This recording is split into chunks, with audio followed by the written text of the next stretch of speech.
people said Rodrigo Santillan had everything a man could want. But the night of his engagement party proved how fragile everything really was. One cry from a child was enough to split his perfect world clean in two, right there, beneath crystal chandeliers and golden light, in front of 50 people who believed wealth could protect a soul from breaking. The ballroom glowed with elegance. Music floated softly through the air. Glasses clinked. Laughter echoed. Patricia stood beside Rodrigo, radiant and confident, already moving through the room as if it belonged to her. This was supposed to be a celebration of control, status, and a future carefully planned.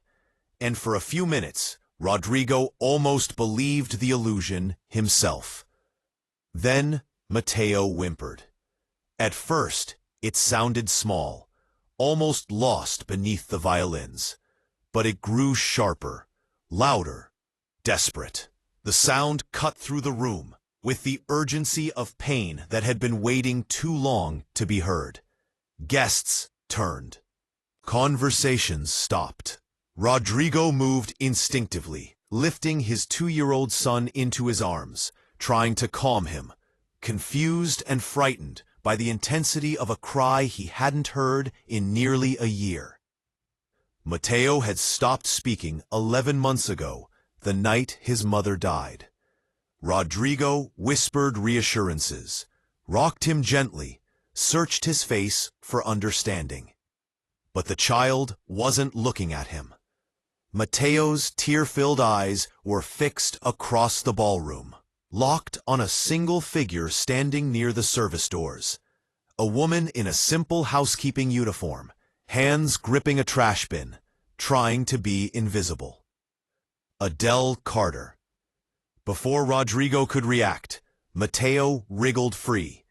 Small shoes slapped against marble as he ran, stumbling, arms outstretched, straight toward the woman no one had noticed all night.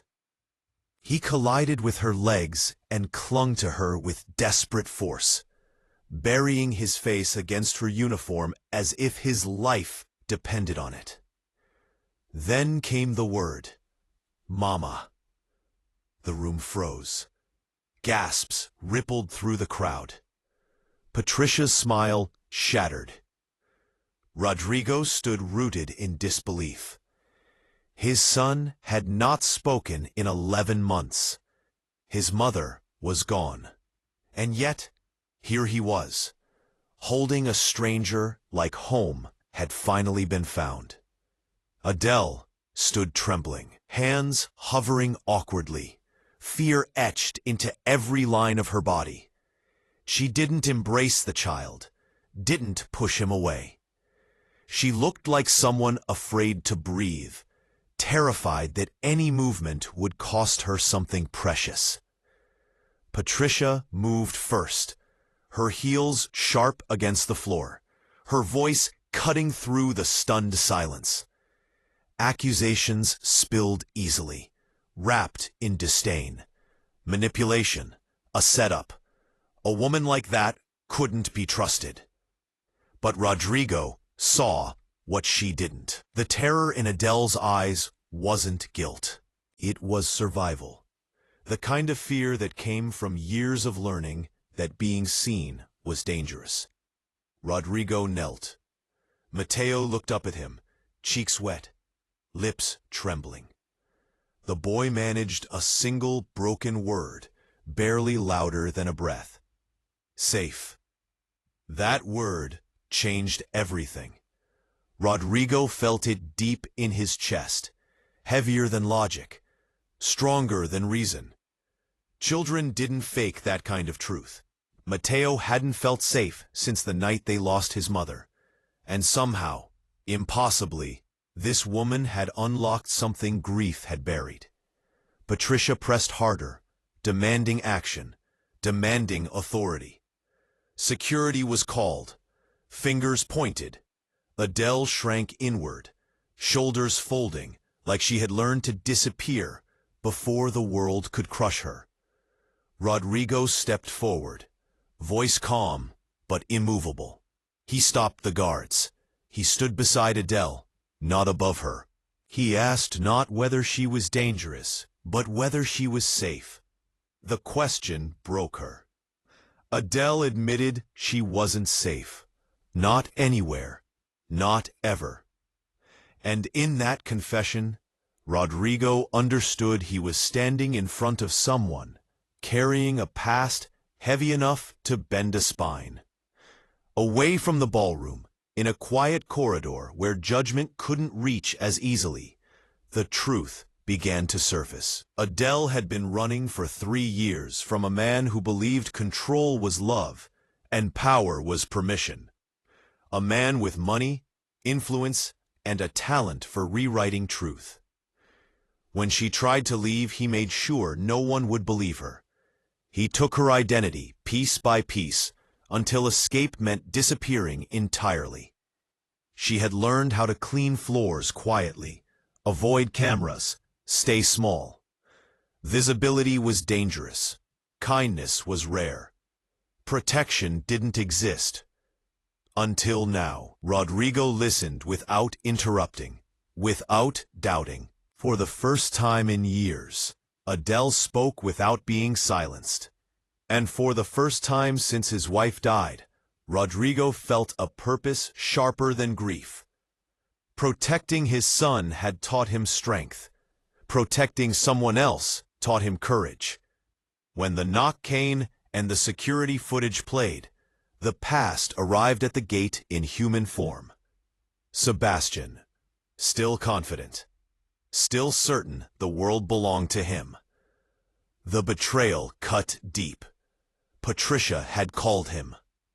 In that moment, Rodrigo saw her clearly, not as a partner, but as someone who valued power over people, control over compassion. Her presence no longer fit the man he was becoming. Rodrigo acted decisively. Law enforcement, lawyers, protection orders. Influence finally used for something that mattered. Sebastian was removed, not with spectacle, but with consequences. Power met accountability for the first time. The engagement ended that night, quietly, without drama. Some guests left confused, others ashamed. But Rodrigo didn't care. He had watched a broken woman find the courage to speak and a broken child find his voice again. In the weeks that followed, Adele stayed. Slowly, carefully, trust took root. Mateo spoke more, laughed, slept without nightmares. Adele stopped flinching at raised voices, stopped scanning exits. Healing wasn't fast, but it was real. Rodrigo learned that wealth meant nothing if it didn't serve humanity. Reputation meant nothing if it silenced pain. And power, when used right, could become protection instead of a weapon. A year later, people said Rodrigo Santillan had changed. They were right. He had less control, fewer illusions, and a heart finally open to truth. His home was quieter, warmer, real, and Adele Carter, the woman no one saw, had become impossible to ignore. Not because she demanded attention, but because her strength shone in the way she survived, in the way she loved, in the way she chose to stay. Sometimes the people who save us are the ones society teaches us to overlook. Sometimes safety doesn't come from walls or money, but from being believed. And sometimes the smallest voice in the room speaks the loudest truth of all. If this story moved you, remember this. Kindness can rewrite destinies, courage can outgrow fear, and seeing someone fully can change more than one life. And if you believe stories like this matter, don't forget to like, subscribe, and stay with us, because the next story might remind you that hope still finds a way.